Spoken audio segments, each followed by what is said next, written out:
네, 오늘은 2019년도 신년 주일입니다. 그래서 우리가 매년 그래왔듯이 오늘은 우리가 올해 표어로 정하게 된 말씀을 이제 보는 시간을 갖도록 하겠습니다. 우리가 표어로 정하는 그 방법, 규칙이 있습니다.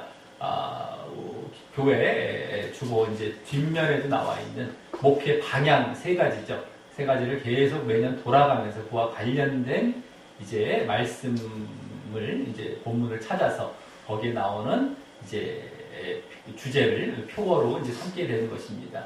우리가 세 가지 목표 방향이 무엇입니까? 하나님을 인정하는 자 되기. 첫 번째는 하나님을 인정하는 자 되기. 두 번째는 자기를 부인하는 자 되기. 세 번째는 온전한 믿음을 갖는 자 되기인데, 올해는 이제 자기를 부인하는 자 되기 순서가 되겠습니다. 그래서 거기에 합당한 본문을 우리가 이제 또 올해는 로마서 6장 오늘 본문으로 이제 삼게 되었고요. 거기서 이제 정하게 된 오늘 올해 표어는 죄에 대해서 죽은 자로 여길지어다, 여기라라는 이 표어를 우리가 이제 올해 정하게 되었습니다. 그리고 또 이것도 매년 말씀을 드렸지만 올해 또 표어로 정했다고 해서 그것만을 위해서 우리가 또 위해서 살아가는 건 아니죠. 하지만 우리가 더욱 그것에 집중해서 그것을 실천하려고 이제 그 바탕에 두면서 또 다른 말씀들도 여러 이제 말씀들도 늘 우리가 실천할 때 하나의 동기부여가 되는 이러한 차원에서 이 말씀을 큰 틀에서 우리가 더 결심하면서 이것을 또 의식하면서 그래서 더욱 우리가 또 이 표어의 합당한 모습을 잘 우리가 몸에 이제 배게 하는 이러한 이유로서 이렇게 표어를 정해서 이제 우리가 결심하며 나아가게 되는 것입니다. 자, 그래서 이제 오늘은 올해 표어로 삼게 되었던 이 죄에 대해서 죽은 자로 여기라라는 말씀이 나오는 오늘 본문을 이제 보면서 또 거기서 우리가 그것을 잘 실천하기 위해서 실천 목표들이 어떤 것이 있을까라는 것도 이제 발견해 가면서 결국 우리가 표와 목표대로 실천 목표대로 결심하며 결단하며 나아가는 시간으로 갖도록 하겠습니다. 자, 오늘 말씀이 나오는 이제 로마서는 바울 사도가 쓴 바울 서신서죠. 1장부터 어떤 말씀이 나오냐면 모든 사람의 범죄, 세상 모든 사람의 범죄와 또 그로 인한 하나님의 심판을 말씀하게 됩니다. 그래서 이후에 그러기에 믿음으로 말미암아 의롭게 된다라는 사실을 말씀하게 되죠. 믿음으로 모든 사람이 범죄해서 심판을 받게 됐다 하나님의. 그 자리에서 벗어날 수 있는 것은 믿음이고 벗어나는 것을 의롭다함을 받는다라는 것을 말씀하게 됩니다. 그래서 간단하게 말씀드리자면 범죄와 심판 또 그에 반대되는 믿음과 의에 대해서 쭉 계속해서 로마서 이 앞부분에서 주로 말씀하게 되다가 그 5장에 들어와서 5장 전반부까지 해서 그렇게 그 믿음으로 말미암는 의로 인해 오게 되는 유익이 그럼 무엇이냐까지 말씀하면서 이제 그동안의 그 로마서 앞부분의 내용을 일단락 짓게 되는 것입니다. 그래서 이후에 이제 5장 후반부는 이제 12절이 되게 5장 12절부터 5장 그 마지막까지 그 앞의 내용을 이제 바탕으로 해서 그 전반부 앞에 5장 중반부까지의 그 내용을 바탕으로 해서 새롭게 단락을 이제 시작하게 되는데 그래서 이제 그렇다고 이제 뭐 전혀 다른 내용이 나오는 것이 아니라 그 앞부분에 나왔던 아까 그 범죄와 심판이 이제 뭘로 바뀌냐면은 죄와 사망이라는 말로 바뀌어서 이제 시작이 됩니다. 범죄는 죄로, 심판은 사망으로 바뀌어서 같은 차원입니다. 근데 심판의 더 궁극적인 결과인 사망이죠. 사망, 지옥. 이것으로 이제 바뀌어서 말씀이 되게 되고요. 또 아까 믿음과 의는 은혜와 생명이라는 그런 말로 바뀌어서 말씀이 이어지게 되는 겁니다. 믿음은 이제 은혜의 차원이죠. 믿음은 은혜. 믿음이 은혜라고 해서 누구에게만 준다라는 차원의 은혜가 아닙니다. 그럼 세상에 은혜라는 말은 예정된 사람에게만 쓸 수 있는 무슨 뭐 은혜입니까? 이게 아니죠. 하도 믿음은 은혜야, 선물로 주시는 거야. 내가 믿는다고 믿느냐? 믿음과 은혜를 결부시키면 거의 그렇게 지금 쓰고 있고 그렇게 지금 가르치고 있는 경우가 너무너무 많기 때문에 이건 항상 이 말을 할 때마다 짚고 넘어가는 겁니다. 내버려두면서 글로가 있으니까. 거의 90% 이상은 다 글로 가요. 못해도. 믿음이 은혜라는 것은 은혜의 방편으로서 이렇게 누구에게나 은혜의 방편, 하나님께서 정말 선물로 주신 그 믿음이라는 어떤 그 믿음의 방편이죠. 믿음이라는 어떤 그 도구로 우리가 구원받도록 그 믿음이라는 수단을 주셨다는 거예요. 수단. 그게 은혜로 그걸 허락하셨다는 게 이게 은혜인 거지. 믿음이 은혜야. 은혜는 누구에게만 주는 선물이야. 그래갖고 뭐 예정된 사람에게만 억지로 넣어줘. 내가 믿는다고 안 믿어줘. 해도 안 돼. 나는 안 돼. 이렇게 만들어 놓잖아요. 지금 다. 예정론 때문에 다. 믿음도 믿어도 안 돼. 내가 하려고 해도 안 돼. 나는 못해. 이렇게 만들어 놨어요.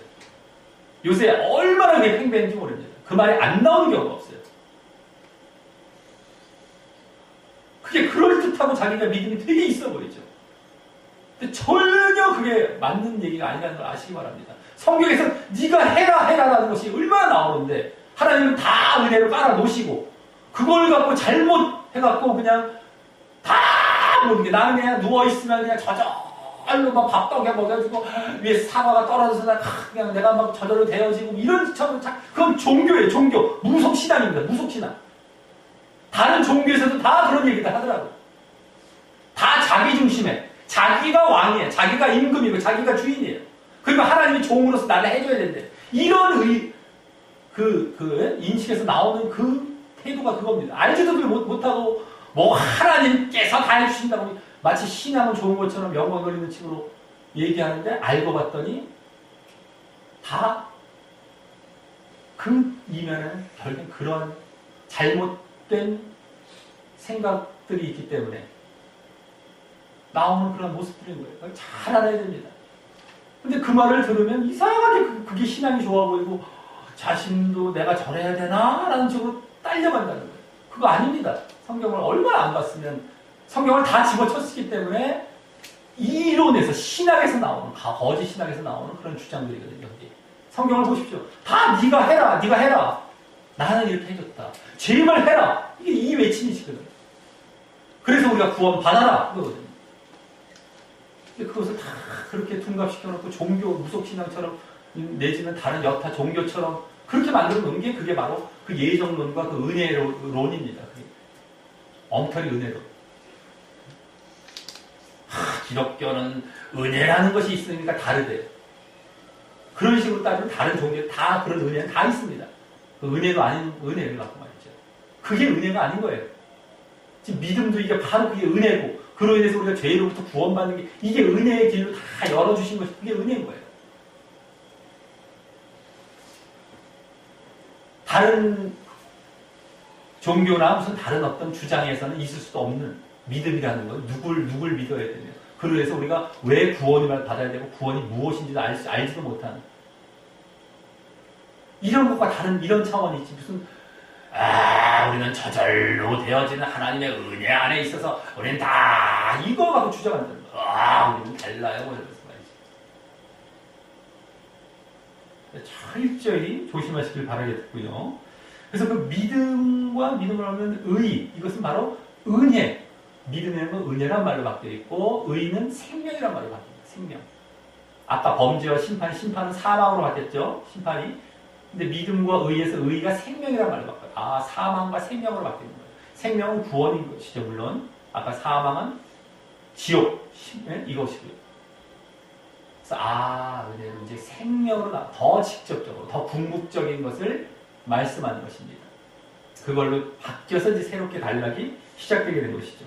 자, 그리고 예수 그리스도를 믿지 않는 상태가 바로 그 죄와 사망의 가운데 있는 상태가 되는데, 그래서 또 사망이 왕노릇하는 상태라고 이제 말씀을 하게 되고요.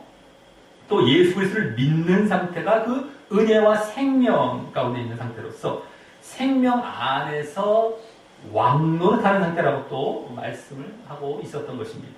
자, 그러면서 그 5장 마지막 부분에서 그렇게 은혜와 생명 안에 있는 바로 예수님을 믿음이 특히 중요한 것이면서도 또 어떤 말씀을 하냐면 하나님께서 율법을 주신 이유는 범죄를 더하여 그 은혜가 더욱 넘치게 하기 위한 것이었다고 말씀을 하게 되고요.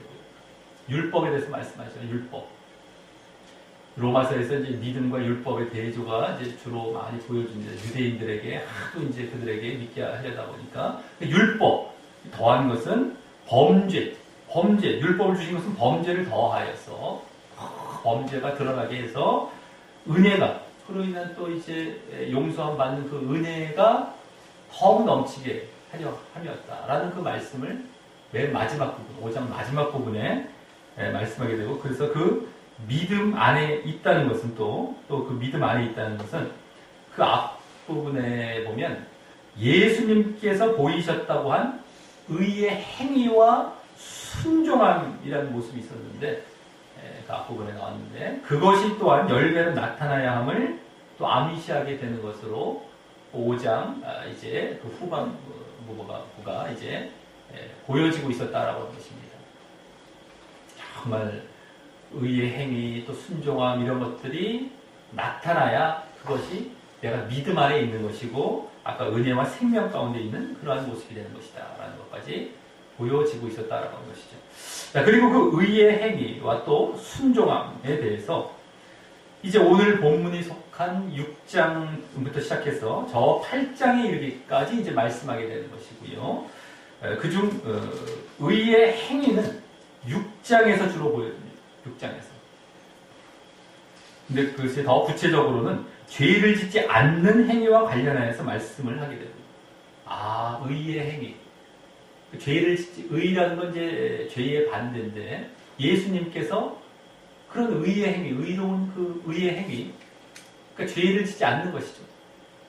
그것을 이제 우리에게 말씀을 하는 것입니다. 그것이 이제 6장에서 주로 나오고, 또 순종함, 예수님께서 순종하는 하시는 모습을 보이셨는데 그것에 대해서 우리도 순종해야 된다는 것에 대해서 7장과 8장에서 주로 보여지면서 다른 것에 순종하는 것이 아니라 그 복음과 율법의 순종함에 대해서 말씀을 하는 것으로 계속 이어져 나아가는 것이 이제 이 로마서 그 뒷부분, 이제 후반부 쪽이죠.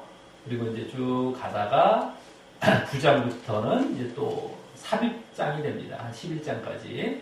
유대인에 대해서 바울 사도가 막 자기 심정을 토로하면서 그들이 돌이켜주길 원하는. 또 그러다 12장부터 이제 실천 부분으로 들어가죠. 바울 서신서가 거의 그렇죠. 후반. 그러니까 이제 8장까지가 거의 이론 부분에 있어서는 후반부입니다. 5장 이제 전반부까지가 전체 전반부가 되고 1장부터 그 다음부터 8장까지가 거의 이제 또 후반부가 되는데 거기서 이제 이렇게 의의 행위와 순종함에 대해서 이렇게 6장, 또 7, 8장에서 이렇게 말씀을 하면서 그 5장 전반부까지의 내용이 다시 한번 더 구체적으로 강조가 되는 죄와 사망이 아닌 너희가 은혜와 생명에 있는 자로서 정말 어떻게 해야 되는 것인지에 대해서 말씀하는 것이 이제 이 로마서의 전체적인 구조와 구성이 된다라고 하는 것입니다. 자, 그 중에서 오늘 본문은 그래서 그중 의의 행위와 관련해서 그 죄를 짓지 않아야 함을 말씀하게 되는 것이죠.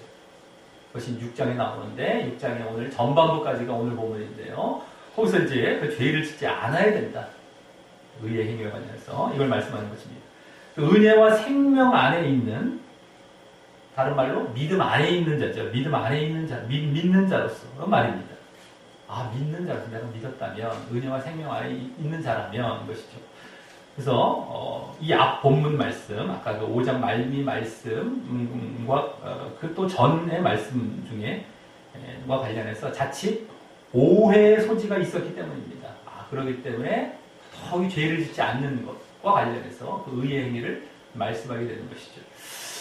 자, 그래서 오늘 본문에서 그와 같은 오해를 불식시키기 위해서 아까 그거죠.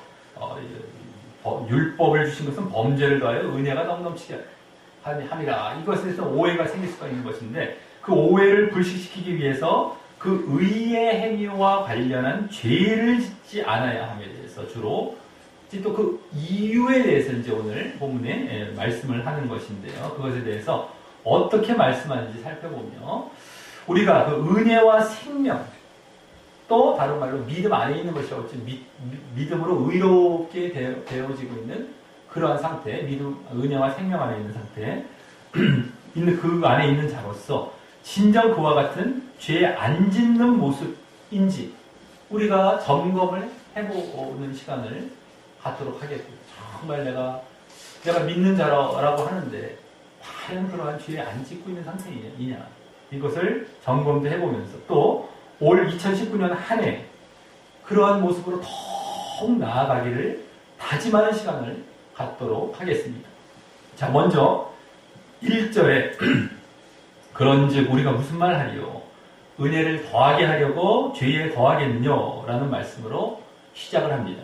자, 이 말씀은 오늘 본문 앞부분의 그 마지막 두 절이죠. 5장 22절과 21절입니다. 그 말씀을 근거로 이제 하는 말씀입니다. 거기서 앞서 말씀드렸듯이 하나님께서 그 율법을 주신 이유는 범죄를 더하여 은혜가 더욱 넘치게 하기 위한 것이었다고 말씀했기 때문입니다. 즉 율법 때문에 죄가 더 드러나게 되어서요. 그게 이제 범죄를 더한다는 게 그거죠. 죄가 더 드러난다는 겁니다. 그죠? 율법 때문에 율법의 기준에 비춰봤을 때 다 죄라는 게 다 드러나니까. 그래서 그 죄를 사하여 의롭다 하시는 그 은혜, 예? 죄 용서하시는 그 은혜죠. 죄 용서와 의로우심을 주는 그 은혜, 그 은혜가 더욱 넘치게 되었다라고 그렇게 이 앞부분 5장 21절에서 말씀했기 때문입니다. 물론 그 은혜와 의의 선물을 받는 그 믿음 안에 있을 때 말입니다. 믿음 안에 있을 때 항상 전제로 하고 있는 것이죠. 이게 지금. 자, 그러니 이 1절 말씀은 그 5장 말미의 말씀들을 그냥 문자적으로 보면서 자칫 율법은 지킬 필요가 없을 뿐만 아니라 오히려 또 율법은 어겨도 괜찮다. 죄를 그래서 지으면 또 좋은 건 아니냐. 율법을 어겨서 죄를 지으면 좋은 건 아니냐. 율법 때문에 범죄가 더해서 결국에는 은혜가 너무 넘치게 됐다. 그러면 율법 그 죄 지으라고 준 거서 은혜를 넘치게 할까? 이런 식으로 이제 생각하기 쉽죠. 문자적으로 잘못하면요. 그런 논리로 아까 그 1절과 같이 주장할 수 있었던 그것을 바울 사도는 이미 예상하면서 그렇게 먼저 선수 쳐서 이제 반문, 스스로 질문하는 거예요. 스스로 질문하며 이제 이렇게 시작하고 있는 것입니다. 근데 오늘날도 예정론자들이 바로 은근히 이런 주장을 하는 겁니다. 이와 비슷한 주장을 하죠. 믿음 안에 있으면 은혜로 구원받으니까 죄 져도 괜찮다 말입니다. 은혜로 구원받으니까 죄 져도 괜찮다. 은혜라는 말 강조하고 죄 져도 괜찮다라는 것이 닮아 있는 거예요. 죄 져도 괜찮다. 예정론자들이 그렇게 이제 주장하죠. 우리가 우리의 노력으로 아니야 무슨 은혜고 예정이고 그 은혜도 또 예정으로 또 얘기하죠.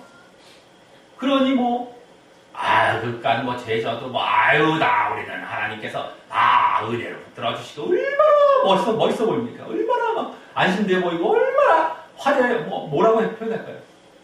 온갖 수식어로 갖다 붙여도 돼. 이게 거짓 것입니다. 이게 붙들어 주시고 하십니다. 사람들 얼마나 그걸 따르고 싶어요. 모든 걸 바쳐서 막 따르려고 해요. 모든 걸 다 바쳐요 거기다가. 제발 이 바치지 않아도 되니까 진짜로 들어가시면 죽어도 안 해요. 사람이 희한한 겁니다. 영과 육의 차이가 이런 거예요.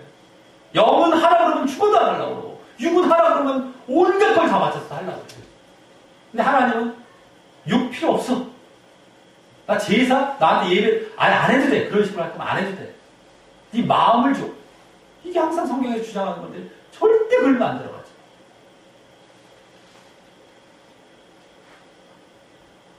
그래서 정말 이 죄져도 괜찮다. 하나님 은혜가 크다.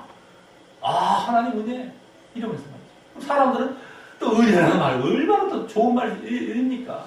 잘못 또 이 사람들 쓰면서도 눈물까지 흘려가면서 그냥 거기에 안 쫓아갈 수가 없고 그걸 갖고 지적하는 사람한테 막 당신 왜 그러냐고 막 이러면서 막 쫓아가는 거지. 눈물까지 흘려가면서 너무 자신이 200% 오른 줄 알아요. 200% 오른 게 아니라 1000% 좀 틀려있는 상태인데 깨닫지 못하고 말이지. 지옥 가고 있는 상태인데요. 당신 왜 그러냐고 이 좋은 걸 갖고 이러면서 말이죠. 네. 자, 하지만 이에 대해서 바울 사도는 그래서 2절에서 뭐라고 얘기했습니까? 그럴 수 없느니라. 이게 바로 대답이에요. 그럴 수 없다. 죄질 수 없다는 거예요. 네? 단호하게 이렇게 말씀하면서 그에 대한 이유를 이제 그 2절 하반절에서 말씀하기 시작합니다. 자, 먼저 단적으로 뭐라고 말합니까? 죄에 대해 죽은 우리가 어찌 그건 죄입니다, 죄. 어찌 그 죄 가운데 더 살겠느냐? 라는 이유입니다. 어쨌든 절대 죄질 수 없다는 거예요.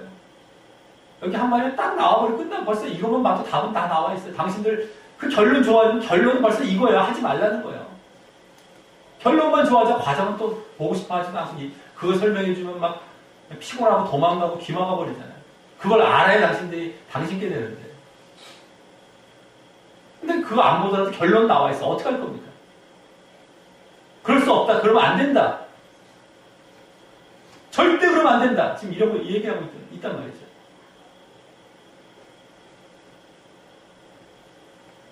자, 그리고 다음 이제 3절에서 그 죄에 대해 죽었다라는 사실에 대해서 그 근거를 설명합니다. 왜 죄에 대해 죽었느냐? 근거, 바로 거기에 그리스도 예수와 합하여 세례를 받은 것이 그의 죽으심과 합하여 세례 받은 것이기 때문이라는 것입니다. 자, 우리가 세례 받는 의미가 바로 그와 같이 우리 자신이 예수님과 연합하는 것인데요. 잘 알아야 됩니다. 연합하는 겁니다. 예수님과 연합하는 이게 세례입니다. 그런데 그 연합은 또한 예수님의 죽으심과 연합하는 것입니다. 죽으심. 연합한다고 해서 추상적으로 아이고 나 그냥 아이고 이렇게 해서 그냥 추상적인 연합했어요. 이게 아니라 당신 죽으려고 연합했습니까? 이걸 항상 봐야 그 내용을 봐야 돼요. 어떤 연합이냐? 죽으심의 연합이라는 거예요. 이게 없이 그냥 추상적으로 아유 나는 주님 안에 있어요. 포도나무 비유가 자칫 잘못하면 그걸 너무 좋아해갖고 나는 주님 안에야 주님 안에 이러면서 죽으신 분 쏙 빼뜨렸거든요. 이런 경우가 너무 많아요. 제가 다 봤기 때문에 얘기하는 거예요. 그 내용이 뭐냐? 뭐와 연합하느냐? 예수님과 나는 연합합니다. 함께합니다. 주님 안에 있으면 너무 좋잖아요. 근데 이 죽으심과 연합했다는 것은 결국 쏙 빠뜨리고 그래서 또 자신의 마음대로 소설로 넣어가지고 막 소설 쓰고 신앙 만들고 다른 연합을 막 갖다 넣어요. 이상한 연합입니다. 근데 제일 중요한 건 죽어야 되는데 절대 이건 빠뜨려 놓고 다른 어떤 막 이상한 아주 그냥 막 듣기 좋고 보기 좋은 걸로 다 연합을 만들어 놔요. 거기다가 막. 다 가짜들이죠. 나중에 보면은. 죽으심이 연합해야 된다는 거예요. 이게 실체입니다. 이게 세례가 바로 그 의미가 이거예요. 자, 그러니 이제 예수님의 십자가의 죽으심이죠. 그것으로 우리가 연합하는 겁니다. 그러니 예수님만 십자가에서 죽으신 것이 아니라 우리 또한 십자가에서 죽는다라는 것이 바로 세례가 가진 가장 중요한 영적인 의미인 것입니다. 물론 또 세례 의식만 했다고 그렇게 우리가 죽은 것으로 쳐주는 그렇게 그냥 이렇게 넘어가는 것이 아니라 정말 실제적으로 자신의 믿음의 결단을 함으로써 말입니다. 내가 정말 믿음을 결단하면 죽는 거예요. 여러분 죽는 거예요. 의식만 세례 의식만 치르고 대충 막 이렇게 했으면 한 거야 하고 이게 아니라 말이죠. 영접 대충 시켜요. 막 억지로 빨리 해. 아유 거듭났어. 이거 절대 아닌 것과 마찬가지로 말이죠. 그렇게 영접을 정말 이 사람이 말씀을 듣고 정말 깨달은 내가 영접을 하고 이게 정말 영접이죠. 그래서 세례도 마찬가지죠. 그 믿음의 이제 하나의 공표가 이제 세례인데 똑같은 거예요. 그때 정말 해갖고 이렇게 자기가 죽은 자리로 들어가고 정말 믿는 자리로 들어가는 이게 되어야 되는데 그렇게 안 하기 때문에 요새. 그러니까 영접하는 게 잘못됐다는 것이 아니고 뭐 세례를 주는 게 잘못됐다는 건 아니죠. 제대로만 했으면 이게 맞는 거예요, 다. 근데 그게 안 하잖아요, 요새. 거의가 안 하잖아요. 대충 이렇게 해주고 그냥 그리고 겁났다고 또 대충 말해주고 넘어가잖아요. 근데 전혀 그건 상관이 없는 거예요. 그런 식으로 가는. 그러니까 얘기를 하는 것이지 뭐 세례를 무시하거나 영접하는 걸 무시하거나 이게 아니죠. 요새 하도 거의 그렇게 안 하더라고요. 입술로만 대충 하면은 거듭났습니다 이러면서 거듭난 사람은 다 나중에 구원받습니다. 뭐 이쪽으로 쓱 이렇게 전혀 거듭난 게 아닌데요. 성령을 선물로 받습니다 이거죠. 이제 구원보다도 그 얘기 많이 하죠. 당신 다 성령이 들어와 있어요. 당신 안에 이러면서 말이죠. 전혀 성령이 안 들어와 있습니다. 거듭나지도 않았는데. 그러니까 오히려 악령이 들어와서 어떤 영적인 어떤 막 무슨 뭐가 나타나면 악령이에요, 악령. 거듭나지도 않았는데 무슨 성령이 나타나서 무슨 영적인 어떤 현상이 나타났다면 악령으로 나타난 거죠. 그럴 때. 자기 육에 대해서 죽고 자기가 죽지 않았는데 나타났는데 그게. 그냥 육신적인 어떤 현상이 나타나는 거죠. 영으로. 악령으로 해서 나타나는 게 결과가 그거죠. 마귀들이 좋아하는 거.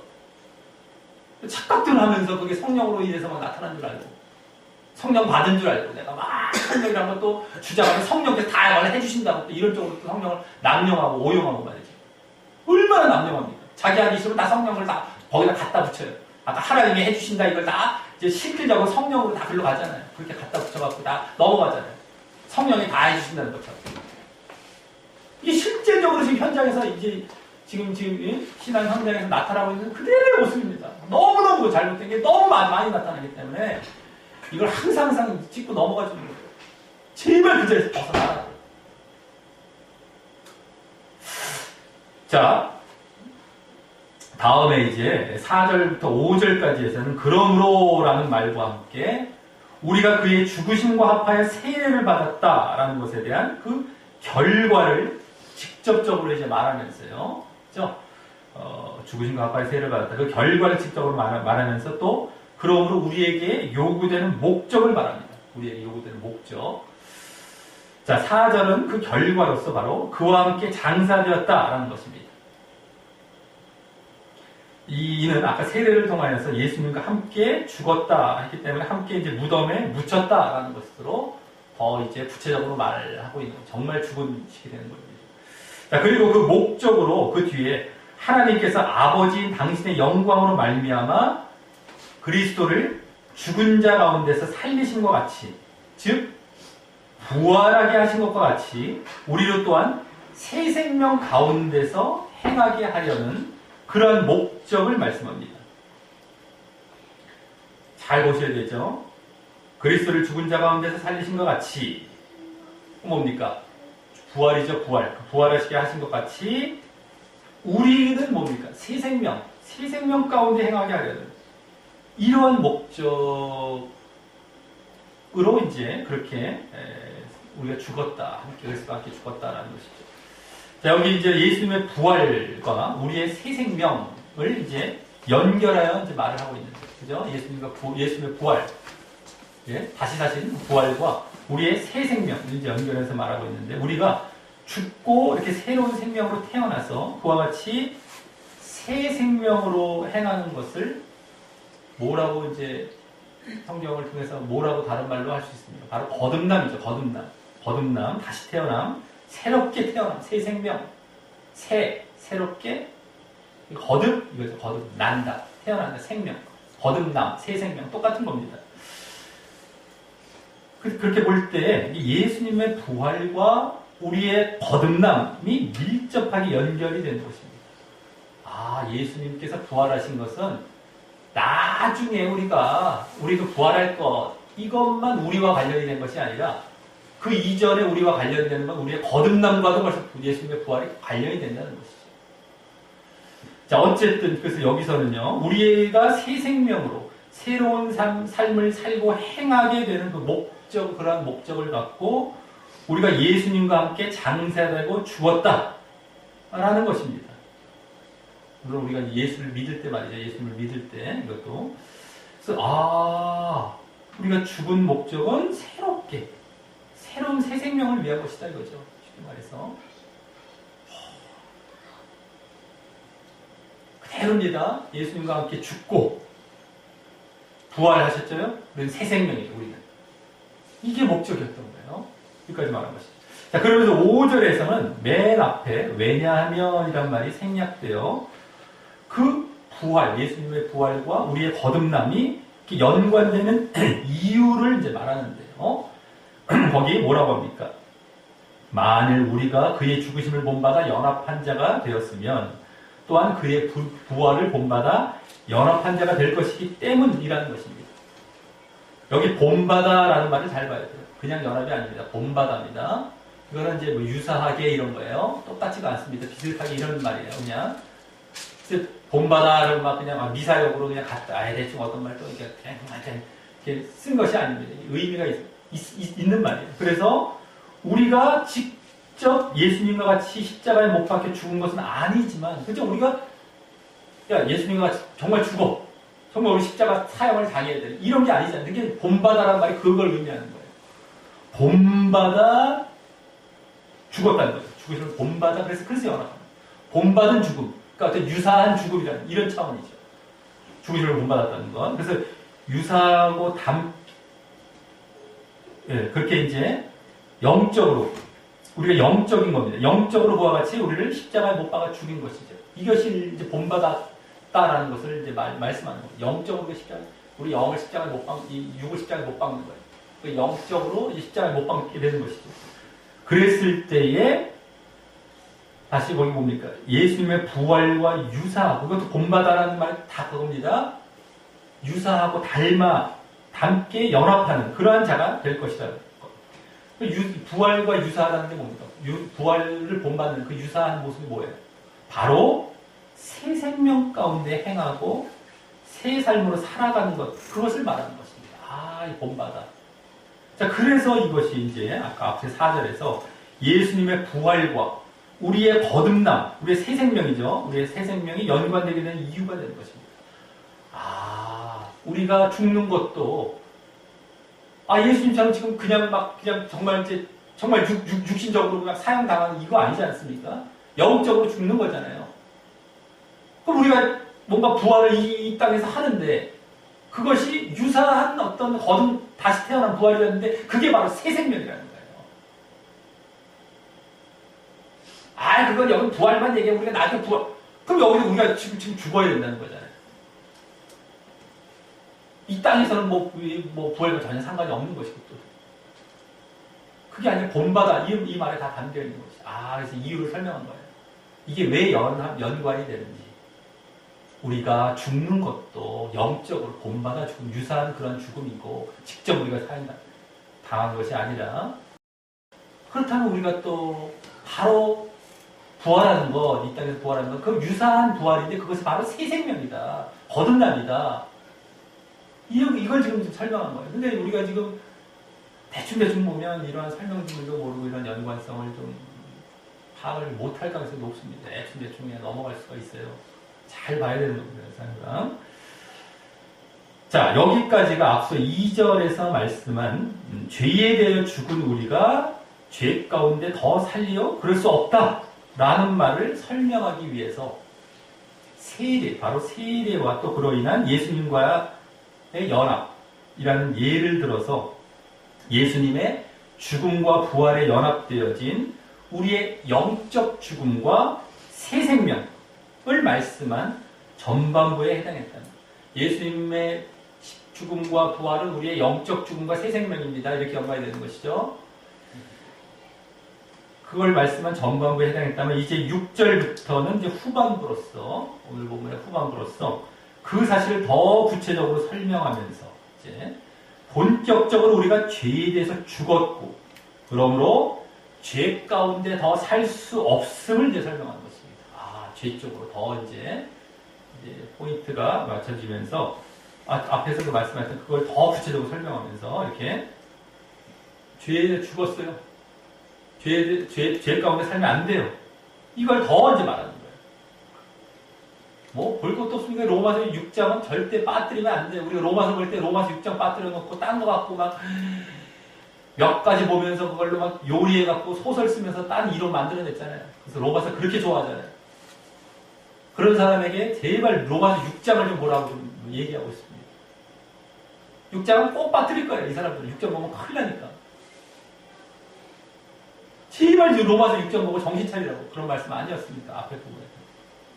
당신들이 아무렇게 막 그냥 갖다가 쓸 말씀들이 아니라고. 그러니까 바울 서신서나 복음서나 똑같은 말씀을 합니다. 하나님의 말씀은. 근데 바울 서신서는 은혜를 강조합니다. 마태복음과 복음서는 거기는 행함을 강조하고 행위를, 이거는 뭔가 달라서 우리는 그래도, 말도 안 되는 얘기네요. 어떻게 말씀이 이게 맞지가 않는다는 게 말이 됩니까?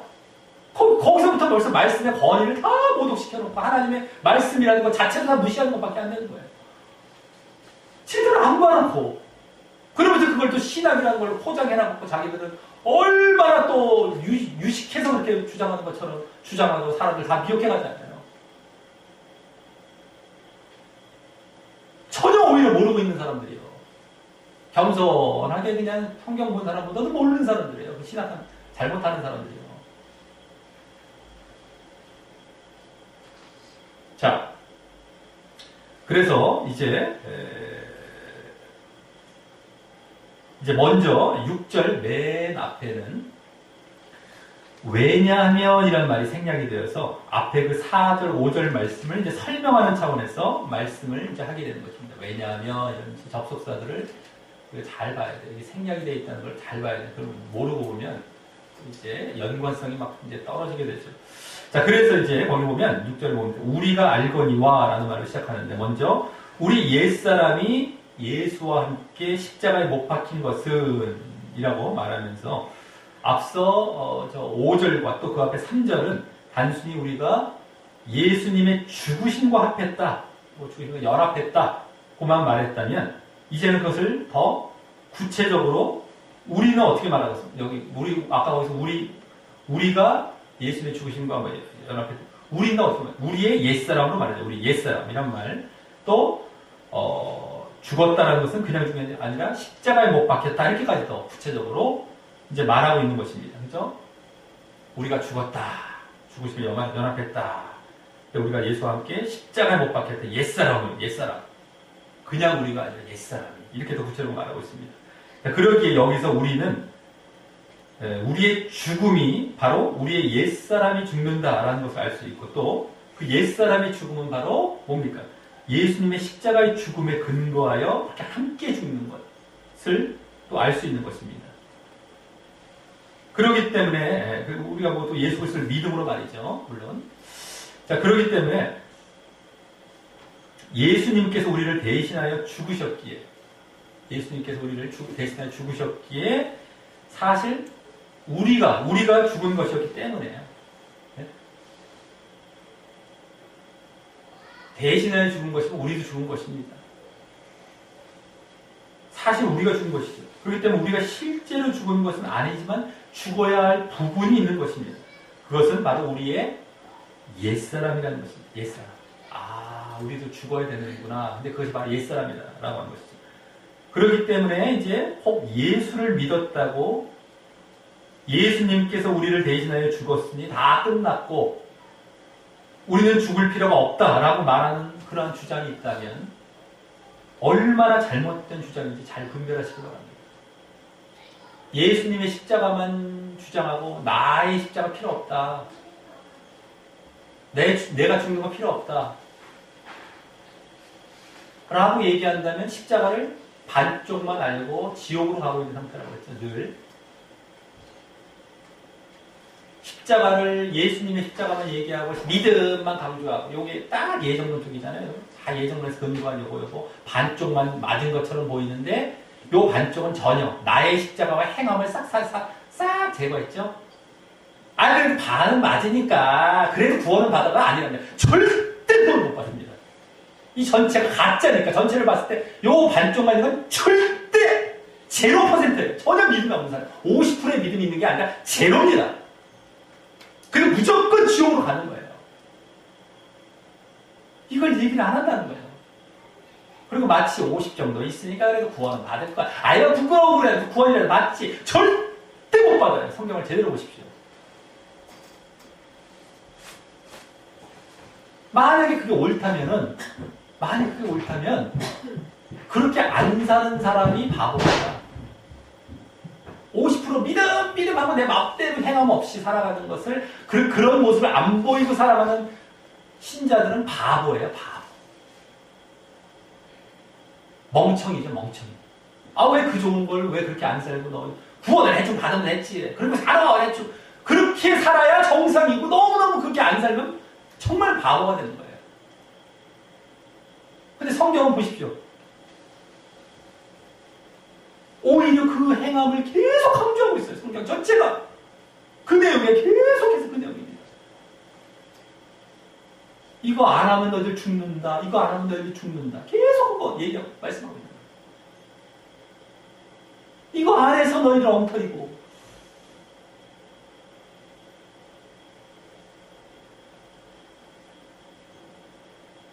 그래서 우리가 그게 아니다라는 걸 계속 주장하는 것인데, 아까도 얘기했죠. 로마서 특별히 그 앞부분에 나오지 않습니까?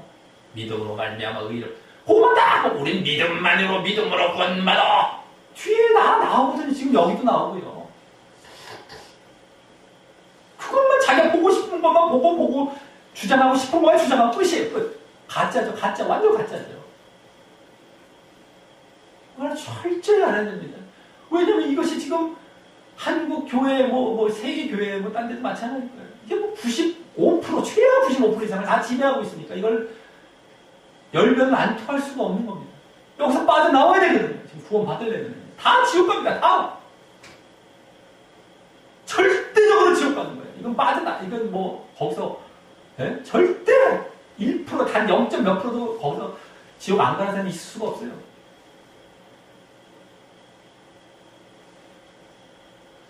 얼마나 지금 잘못됐는지.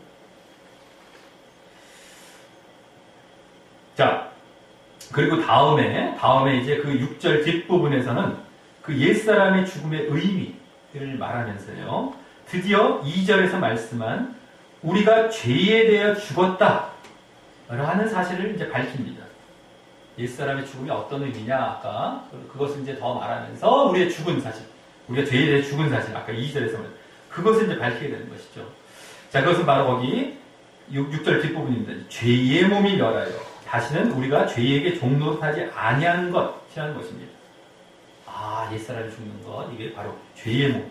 그래서 여기 죄의 몸이라고 말하는 것은 바로 옛사람의 그 상태를 설명하는 것입니다. 옛사람 때는 바로 이게 죄의 몸이었다는 거예요. 그러니까 우리가 예수 그리스도를 믿기 전이 우리에게는 옛사람의 상태인데, 그때 우리는 죄를 사함받지 못해 죄의 몸이었지만, 예수를 믿은 이후 그 죄가 사함받고 로마서 앞부분에 나오듯이 바로 의롭다 하심을 받아 의의 몸으로 이제 새 사람이 된 겁니다. 새 사람. 의의 몸으로 이제 새 사람이 된 거예요.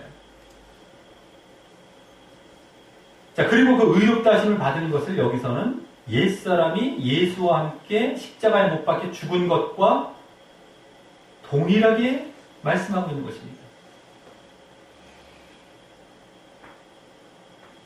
의롭다 하심을 받는 것, 여기 지금 이제 로마서 앞부분에 나오는 이제 의롭다 하심이죠. 그게 주로 주제로, 큰 주제로 말씀되고 있었는데, 그것이 여기서는 예수님과 함께 옛사람이 십자가에 못 박혀 죽은 것과 동일하게 지금 말씀하고 있는 것입니다. 자, 그 사실을 다음 7절에서 이는이란 말과 함께 6절의 이유를 말하면서 그대로 이제 설명합니다. 의롭다 하신 이 말과 함께. 자, 그래서 죽은 자가, 즉 옛사람과 또 죄의 몸이 죽은 자죠. 그걸 말하는 겁니다. 죽은 자, 옛사람 죄의 몸이 죽은 자가 죄에서 벗어나 의롭다 하심을 얻었기 때문이라고 말입니다. 죄에서 벗어나 의롭다 하심을. 자, 그래서 여기서 다시 의롭다 하심을 얻은 것이 나오는데, 그것이 여기서 믿음에 의한 것으로 말하지 않고요. 원래 이제 로마 전반부에서 믿음에 의한 것이라고 계속 말씀해 왔었는데, 여기서 믿음에 의한 의롭다 하심이 아니라 뭐라고 얘기한 겁니까? 그와 같이 죽음에 의한 것이라고 말하고 있는 거예요. 죽음. 우리의 옛사람과 죄의 죽음으로 의롭다 하심을 얻었다는 거예요. 이를 보면은요, 그 믿음은 이와 같이 자기 옛사람과 죄의 몸을 십자가에 못 박아 죽이는 것, 것과 또 같은 것이라는 것을 분명히 볼 수 있는 것입니다. 믿음은 죽음이구나. 내가 죽는 것, 옛사람과 죽는 것, 이게 믿음인 거구나. 동일하게 지금 하고 있어요. 자, 그리고 이 사실이 앞서 2절에서 우리가 죄에 대하여 죽었다 라고 말씀을 이은 것입니다. 우리라는 건 믿는 자인데, 우리가 죄에 대해 죽었다. 믿는 자는 죄에 대해 죽는 것. 이건 이제 제대로 말씀합니다. 왜 우리가 죽는 것이냐. 죄에 대해 죽는 것. 바로 옛사람과 죄의 몸이 죽었기 때문에. 죄에 대해 죽었다는 거예요. 자, 그리고 다시 6절로 돌아와 그렇게 죄의 몸이 멸하게 된 것은 그 다음과 같이 다시는 우리가 죄에게 종노릇하지 아니하려 하기 위해서라는 것입니다. 요걸 잘 봐야죠. 앞에서 뭐 옛사람, 새사람, 우리 믿음으로 그냥, 저기 의롭다는 새 사람 받고 죄의 사함 받아서 이제 여기서 딱 끝장을 끝나지. 큰일 나죠? 이거 봐봐요. 죄에게 종노릇하지 죄의 몸이 죽었으니까 죄 짓지 말아야 된다는 거예요. 이것까지 안 나가게 되면은, 그냥 믿어갖고 새 사람 됐어요. 옛사람이 끝났고요. 무작정 새 사람이에요. 그냥, 죄녀도 새 사람이고요. 그냥, 죄의 몸이 그냥 나가 십자가에서 그냥. 예수님 사해주시 이게 아니란 말이에요. 죄의 몸이 죽은 자로서 어떻게 됩니까? 이 지금 죄에게 종노릇하지 아니하냐. 그래, 그것을 위해서 죄의 몸이 죽었다는 거예요. 우리가 옛사람과 죄의 몸이 죽었다는 이 자리까지 나아가는 것이 이제 실질적인 여기서 강조하고 싶은 그 내용이죠. 완성이고요. 앞에 새 생명이고요. 또. 자, 그래서 죄에게 종노릇한다는 건 뭡니까? 죄를 주인으로 삼아서 죄 아래 종처럼 끌려다녀 죄를 늘 짓고 산다라는 것이죠. 죄에게 종노릇. 죄가 주인이고 자기는 종이에요. 끌려다녀서 죄죠. 자, 그런데 우리가 예수를 믿음으로 우리의 그 죄의 몸과 옛사람 예수님과 함께 죽었기 때문에 그럴 수 없다는 것입니다. 내가 예전에 죄 지었던 그것이 이제 믿음으로 죄사함 받고 의의 몸이 되고 새 사람이 됐지 않습니까? 그러면 그런 새 사람이 돼갖고 다시 옛날에 죄의 몸이 죽었어요. 근데 그 죄의 몸은 다시 돌아갈 수가 없는 거예요. 죄의 몸이 죽었다면 죄 지었던 것을 용서함 받으면서 죽은 건데 용서함 받았으니 죄 지어도 또 용서함 받는 이런 차원으로 말하면 큰일 난다는 거예요. 죄의 몸이 죽었기 때문에 죄 짓지 않는 몸으로 들어가서 이제 죄 짓지 말아야 되는 상태가 된 거라는 거예요. 그 전까지 지었던 죄도 내가 어떻게 좀 정말 해결하고 이걸 씻어버리고 싶었는데 할 수 없었지만 이젠 믿음으로 그게 가능해졌단 말이죠. 그랬다면 이제는 내가 그 자리에 들어가지 않는 상태가 되어야만 이제 의의 몸으로 살아가야 되지만 정말 내가 그 죄의 사함을 받은 그러한 사람으로서 진정한 그 믿음의 모습이 되는 것이다 라고 하는 것이죠. 그래서 로마서 6장이 그렇게 중요한 거예요. 이게. 근데 맨날 그 앞부분만 얘기하고 그냥 우리는 다 새 사람입니다. 이론적으로 우리는 다 거듭났습니다. 다 새 사람이 무조건 새 사람이 이게 아니다. 정말 당신이 믿음으로 죄의 몸이 죽은 사람입니까? 그럼 그 증거가 봅시다. 딱 봤을 때 이 모습 딱 나타나야 돼요. 죄에게 종노릇하지 않아야 돼요. 근데 이게 없으면 자기는 믿음 안에 있는 게 아니에요. 죄의 몸이 죽은 사람이 아니고 믿음 안에 있었던 사람이 아니에요. 이게 되는 거라는 거예요.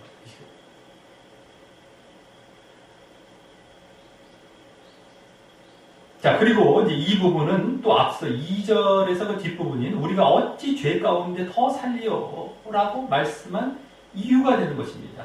네? 우리가 죄에 대해 죽었다. 그러니까 죄의 몸이 예전에 죄상을 받았다는 쪽이 아까 죄에 대해서 어떻게 또 살리요 이거죠. 이제는 당신이 죄사함을 받았는데 죄에 대해 또 살아? 그 말이 안 되잖아. 당신이 죄사함을 받아야 구원받고 생명을 얻는데 그 간절한 죄사함을 받았는데 그 죄로 어떻게 또 들어가?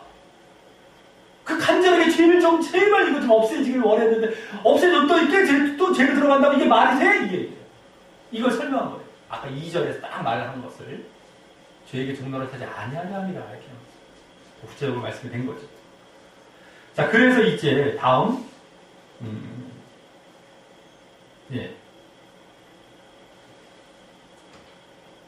자, 그래서 우리가 진정 예수를 믿어 의롭다 하심을 받은 자라면요, 우리의 옛사람과 죄의 몸은 죽은 상태가 되어야 하는 것이고, 그래서 죄의 종노릇하는 삶이 또 나타나지 않아야 정상인 것이고 진정 그게 믿음 안에 있는 자라는 것을 보여주는 것입니다. 죽어야 돼요. 옛 모습들. 그 다음에 또 나타나지 않게 죄의 동력되지 않아야 된다는 겁니다. 그리고 또 그것이 앞서 4절, 5절에서 말씀한 예수님의 부활을 본마다 우리는 뭡니까? 새 생명 가운데 행하는 그 구체적인 모습이기도 한 것입니다. 새 생명 가운데 행하는 구체적인 모습은 바로 뭐와 연관이 됩니까? 죄. 그래서 죄 종로도 안 하는 것. 이게 새 생명이에요. 딴 게 새 생명이 아니라. 새 생명이니까 우리 새롭게 어떤 계획을 세우고 이런 거 저런 거 새 생명 이게 아니라 뭐 행사하고 이거 하고 새 생명 새롭게 이게 죄 짓지 말라는 거. 그냥 간단하게. 죄와 관련된 거. 이게 새 생명이에요. 자, 그래서 이제 다음 8절부터 11절에서는 그렇게 진정한 믿음 가운데 우리의 옛사람과 죄의 몸을 십자가에 못 박아 죽이고 죄의 종노릇이 아닌 이제 새 생명 가운데 행하는 자에게 오게 될 유익과 함께 또 그럼 그 유익을 얻기 위해서 어떻게 해야 함을 말씀함으로 이제 마치게 되는 겁니다. 자, 먼저 8절에서는 앞부분에서 말해온 만일 우리가 그리스도와 함께 죽었으면 이라고 하면서요. 그죠? 죽었던 그 사실을 다시 한번 얘기하면서 그때의 그 유익으로 이제 뭐라고 합니까? 또한 그와 함께 살 줄을 믿노니라고 합니다. 여기 그와 함께 살 것이라는 것은 그리스도와 함께 나중에 부활하여 살 것을 말하는 것입니다. 부활하여 살 것. 자, 그 이유를 9절에서 이는이라며 말합니다. 그건 바로 뭡니까? 9절.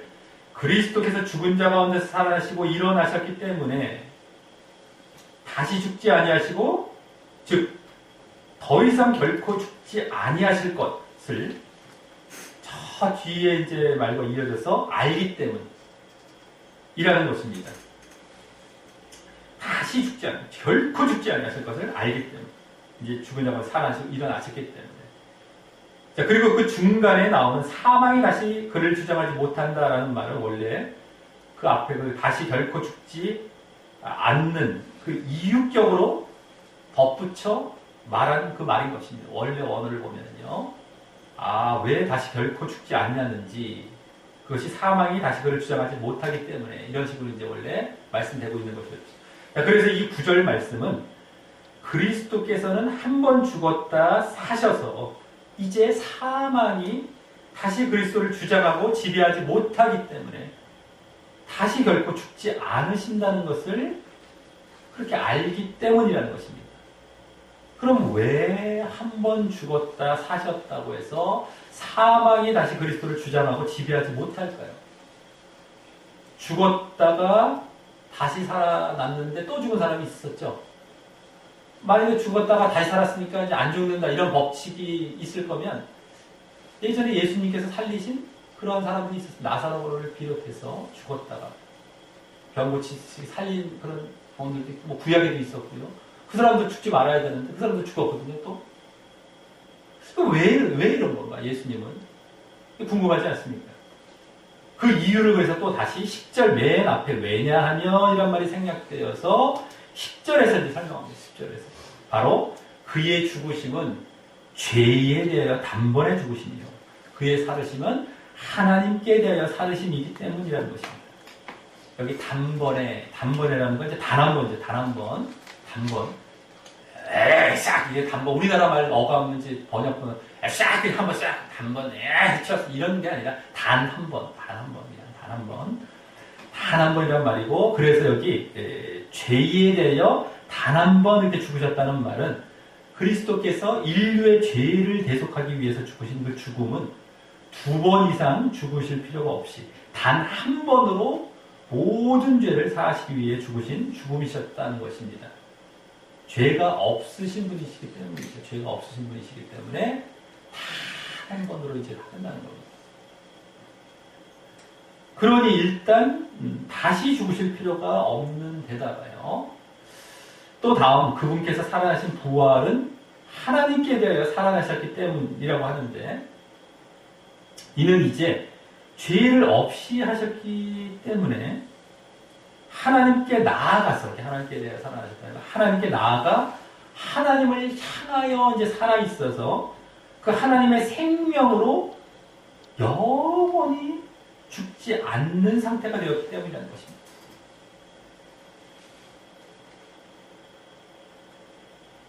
하나님께 나아가서 하나님을 향해서 살아있는 거예요. 그래서 영원히 죽지 않는 상태, 하나님의 생명으로. 그렇기 때문에 결코 이제 사망이 주장하지 못하는 겁니다. 자, 그래서 한 번 죽었다, 아까 9절에서 한 번 죽었다 사셔서 사망이 다시 그리스도를 주장하지 못한다. 라는 것입니다.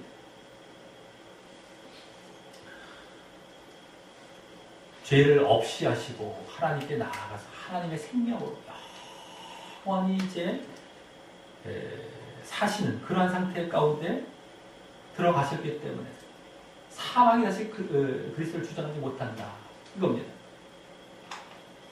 자, 그러니 다시 8절부터 여기까지 보게 되면 우리가 진정한 믿음이 있어서 정말 그리스도와 함께 죽었다라고 한다면 그리스도께서 하나님께 대하여 다시 사시고 부활하셔서 사망이 주장 못하여서 다시 죽지 않으시는 것처럼 우리도 분명히 나중에 그리스도와 함께 다시 살아나고 부활할 것이 확실하다는 것입니다. 그리고 다시 살아나는 그 부활은 5장에서 말하는 의롭다 하심을 받아 생명을 얻고 영생을 얻는다라는 것을 달리 표현하는 것입니다. 생명, 의롭다 하심을 받아 생명을 얻는 것, 그걸 이제 영생 얻는, 그것을 이제 부활한다, 여기 다시 살 것이다라는 것으로 이제 말씀을 달리 표현한 것인데요. 그리고 그 생명은 이 땅에서부터 시작되고 보여지게 되는 것이죠. 사실은 그 생명은 내가 이 생명이 완전히 여기서 얻어져서 내가 여기서 끝 뭐 이런 차원보다도 그 생명을 얻은 자로서의 모습이 보여지는 것이죠. 그래서 오늘 앞서 예수님의 부활과 우리의 이 땅에서의 새 생명 가운데 행하는 것을 연결해 말씀하십니다. 아, 예수님께서 부활하시는 것, 그 생명, 사망이 죽지 않으시는, 사망, 다시 주장하지 못하시는 그런 생명을 얻는 그 부활과 우리가 또 생명 가운데 있는, 근데 새로운 생명입니다. 새로운 생명. 새로운 생명 가운데 살아가는 것. 이것이 이 땅에서부터 우리가 보여지는 것. 이것이 우리가 나중에 또 부활할 생명, 진정한 생명과도 이게 먼저 이렇게 보여지게 돼 있다는 이런 생명, 새 생명의 삶으로서. 그래서 막 그냥 이론적으로 그냥 뭐 우리는 한번 뭐 이렇게 해서 했으니까 생명은 들어와 있고 생명 한번 얻었으면 이제 절대 우리는 생명 앗아갈 수 없습니다. 그것과 전혀 상관없습니다. 이걸 제대로 설명 안 하면 또 글로 넘어가요. 그러니까 말 갖고 장난치니까요. 우리는 거듭남과 같이 살아가다가 또 거듭남이 사라져버려요. 또 육으로 돌아갈 수 있습니다. 그러면 생명 얻은 것 같다가 얻지 못하는 그 새 생명이 안 나타나면, 쉽게 말해서 여기 새 생명의 삶이 안 나타나면 그건 자기가 생명을 얻은 상태가 아니에요. 그렇기 때문에 무슨 뭐 생명을 다 이 땅에서부터 이제 보여준다고 좀 말씀드렸다고 해서 잘못하면 그렇게 받아. 우리 생명 한번 왔기 때문에 그 생명이 주었다 뺐다 이게 되겠냐 이러면서 뭐 그게 성경은 된다고 나오죠. 자기 생명의 자리에 있다가도 그게 계속 유지가 되지 않았을 때 끝나는 겁니다. 근데 우리가 이제 생명, 부활과 생명을 연관해서 우리 새 생명과 연관해서 여기 말씀하고 있다 보니까 그 예수님의 생명과 우리의 생명이 여기서 나타나는 것들이 이 땅에서부터 새 생명으로 나타나는 것이다. 이런 차원에서 지금 연관이 되는 것을 말씀드리고 있는 것이죠. 자, 그래서 이제 이러한 부활과 생명의 유익을 얻기 위해 그럼 너희가 어떻게 해야 하는지 11절에서 이와 같이 라는 말과 함께 말합니다. 이와 같이. 부활과 생명, 그러한 유익, 이게 유익이지 않습니까? 그걸 얻기 위해서 어떻게 해야 되는지. 자, 바로 너희도 너희 자신을 죄에 대해 죽은 자요 그리스도 예수 안에서 하나님을 대하여는 산 자로 여기라 라는 것입니다. 자, 이 말씀은 바로 앞에 그 예수님에 대한 10절의 말씀을 그대로 우리에게 적용한 것인데, 특히 뒷부분에 그리스도 예수 안에서 하나님을 대하여 살 것으로 여기라 라는 것은 결국 그리스도께서 하나님께 대하여 다시 살고 부활하셔서 영원히 죽지 않는 영생을 가지신 것처럼 우리도 그리스도와 함께 하나님께 대하여 영생할 것으로 여기고 믿으라 라는 것입니다. 그리스도와 함께 하나님께 영생할 것으로 그것을 믿으라 라는 것이죠. 하나님을 대하여 산자로 여기라. 하나님에 대해서 이제 살아있는, 우리도 그렇게 이제 부활할 것. 네? 그리고 이제 이 말은 또, 죽었다. 우리가 죄의 몸에 대해 죽었다. 하나님의 뜻적으로 우리가 새롭게 살아가는 모습도 되는 것이고, 산자로 여기라. 이게 다 포함이 되죠. 새 생명도 들어가 있고, 우리의 부활도 들어가는 거예요. 이게 살았다는 것은 거기에 이제 다 포함이 되는 거예요. 그리고 이 말씀 속에는 그래서 우리에게 앞에서 말씀한 그러니 죄의 종로를 타지 말고 새 생명 가운데 행하라는 요청이 내포되어 있는 것입니다. 우리가 새 생명 가운데 살아가고 또 그래서 나중에 부활할 것, 이것을 믿으라라는 것이죠. 그래야 나중에 정말 그렇게 새 생명 가운데 행한 것처럼 생명과 부활과 영생을 얻게 될 것이라고 암시하면서 말합니다. 이 땅에서부터 그 생명이 있는 삶을 살아가야, 새 생명의 삶을 살아가야 그 생명의 부활로 들어가는 거예요. 하나님께 대해 산자죠. 자, 이로써 오늘 말씀은 이 앞본문과 연관하여 은혜 아래 있다고 죄를 지을 수 있느냐라는 문제를 다뤘고요. 그것에 대한 대답은 무엇이었습니까? 그럴 수 없다라는 것이었으며, 그 이후 이제 그 이유에 대해서 주로 말씀한 본문이었습니다. 왜 그런가 하는 그 이유, 그걸 제대로 더 설명한 그게 오늘 말씀이었습니다. 그래서 한마디로 앞부분에 딱 답으로 말한 건 뭡니까? 죄에 대해 죽은 우리가 그 죄 가운데 살 수 없기 때문이라고 말씀했고, 이후 그 말에 대해서 더 자세하게 설명을 했던 본문이었던 것입니다. 먼저 전반부에서는요, 전반부에서는 세례의 예를 통해 우리가 예수님의 죽음과 부활에 연합했기에 우리도 죽고, 영적으로 죽고, 새 생명 가운데 행해야 하기 때문이었습니다. 그렇기 때문에 정말 우리가 죄 가운데 살 수 없고 죄에 죽었다. 다음 후반부에서는 그 우리의 죽음과 또 그렇게 새 생명 가운데 행함, 그죠? 영적인 죽음과 새 생명 가운데 행함에 대해서 더 구체적으로 말씀하게 되었는데, 먼저 우리의 그 영적인 죽음은 바로 우리의 옛사람과 죄의 몸의 죽음임을 말씀했고요. 또 새 생명 가운데 행하는 것은 바로 우리가 죄에게 종노릇하지 않는 것임을 말씀했던 것입니다. 다른 거창한 것이 아니라 새 생명, 죄에게 종노릇하지 않는 것. 아까 우리의 죽음도 우리의 옛사람과 죄의 몸이 죽는 것. 자, 그리고 그와 같이 진정 예수님의 죽음과 부활에 연합하여 우리의 옛사람과 죄의 몸을 죽이고, 이게 죽음에 연합한 거고, 그 다음에 부활에 연합한 거고, 새 생명 가운데 그 죄의 종노릇하지 않는 이 삶을 사는 이러한 진정한 믿음을 가진 자들이 오게 될 유익을 이제 또 말씀하면서 뒷부분에서 그 진정한 믿음의 모습을 더욱 독려하게 되었는데요. 그 유익은 무엇이었습니까? 그 유익은 바로 예수 그리스도의 사망에서 완전히 벗어난 부활과 같이 그분과 함께 우리의 확실한 영생을 가져오는 부활이었던 것입니다. 그에 대한 이제 믿음도 요구되고 있었던 말이죠. 자, 이를 볼 때에 우리가 믿음으로 의롭다 하심을 얻는, 이게 다른 말은 뭡니까?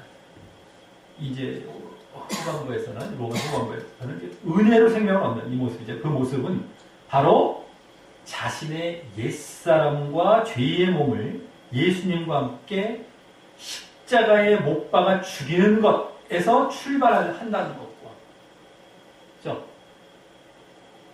옛사람과 죄의 몸을 죽이는 거예요. 예수님과 함께. 이게 바로 믿음으로 의롭다 하심 얻는 것에, 우리가 믿었어요. 그래서 의롭다 하심 얻어, 그 은혜 가운데 생명으로 나아가는 그 출발은 바로 우리가 옛사람과 죄의 몸을 죽이는 것에 출발하는 거예요. 정말 내가 구원받는 자리에 들어갈 것과, 그러므로 이후에 새 생명 가운데 행하는 것, 이게 또 있어야 되잖아요. 출발에 계속해서 새 생명 가운데 행해야 되는데, 그것도 바로 어떤 모습이었습니까? 죄에게 종노릇하지 않는 모습이라는 것을 알게 됩니다. 출발도 죄의 몸이 죽는 것이고, 이후에 새 생명의 삶도 죄에게 종노릇하지 않는 것이에요. 쉽게 말해서. 그러지 않으면 그리스도와 함께 얻을 유익인 영생과 부활에 참여할 수 없음과도 함께 알려주면서 말입니다. 죄의 몸이 죽고 이후에도 죄에게 종노릇하지 않는 것, 이것이 요약이 되는 겁니다. 믿음 안에 있니? 너 죄의 몸이 죽은 거야. 옛사람은 함께 죽은 거고, 십자가에 못 박아 죽여야 돼. 내가 이거 추상적으로, 이론적으로 죽이는 게 아니죠. 정말 죽여. 그렇기 때문에 나중에 나타나는 것은 새 생명의 삶은 어떻게 되는 거예요? 죄에게 종노릇하지 않는 모습으로 나타나요. 이게 딱 나타나. 이게 없어. 이걸 주장 안 하잖아요. 지금 앞에만 예수님이 해주셨어요. 이론만 그냥 이론적으로 그냥 죄의 몸이 죽은 거야. 아니 거듭난 거야. 아니 그냥 믿어. 아니 그냥 믿어. 이러면서 뒤에는 없어요. 그리고 아이 그거 뭐 자기도 괜찮은 거고 아이고 넌 다 죽었으니까 그러니까 자 죽은 거였으니까 상관없는 거 이렇게 얘기해요. 사람들은 어머 너무 좋아요. 너무 행복해 보여. 너무너무 안심되고 너무 평안하고 마음이 너무 안심되고 다 거짓 평안, 거짓 안심에 거짓 행복에 다 지금 지옥으로 가는지 모르고 말이죠. 자, 내 자신은 이러한 모습으로 진정한 믿음과 은혜 안에 있는 모습인지, 내가 믿는 자지 않습니까? 근데 이러한 모습인가? 올 한 해 자신의 믿음을 더 점검하여 자기를 이제 부인하는 모습으로서 자신을 부인하는 것, 자기를 죽이는 겁니다. 이게 너무 딱 맞죠, 지금? 이러한 죄에 대해서 죽은 자로 여기되, 죄에 대해 죽은 자로 여기라. 오늘 앞부분에 나왔습니다. 뒷부분에 나왔지, 갈림에서. 여기에 세 가지, 오늘 보게 되어 볼 수 있었던 세 가지 모습을 실천 목표로 삼아서 실천해 가시기 바랍니다. 우리가 처음 어떻게 해야 되고, 믿을 때, 또 이후에 어떻게 살아야 되고, 또 마지막 유익이 어떤가, 여기 세 가지가 되는 겁니다. 우리가 표어로 실천 목표가 되는 거예요. 그래서 첫째는 옛사람과 죄의 몸을 죽이라 하는 것이고요. 옛 것들을 다 죽이시기 바랍니다. 죄에 졌던 옛날의 모습들을 다 죽여야 돼요. 또 둘째는 그래서 죄에게 종노릇하지 말라라는 것이고요. 그게 이제 우리의 계속된 삶으로 나타나야 되죠. 그 다음에 셋째, 그러므로 셋째는 하나님께 대하여 산 자로 여기라라는 것입니다. 하나님께 대해서 계속해서 그렇게 새 생명과 살아가고 나중에 부활할 걸 믿으라는 것이죠. 그걸 바라보면서 그와 같은 죄를 정말 죄의 몸을 죽이고 죄의 종노릇 하지 않고 살아가는 것입니다. 자, 늘 이러한 진정한 믿음의 모습으로 진정한 은혜와 생명 가운데 더 나아가시고 걸어가시고 그것을 온전히 이루게 되는 자리로 나아가시게 되는 우리 모두가 되시기를 예수님의 이름으로 간절히 축원합니다.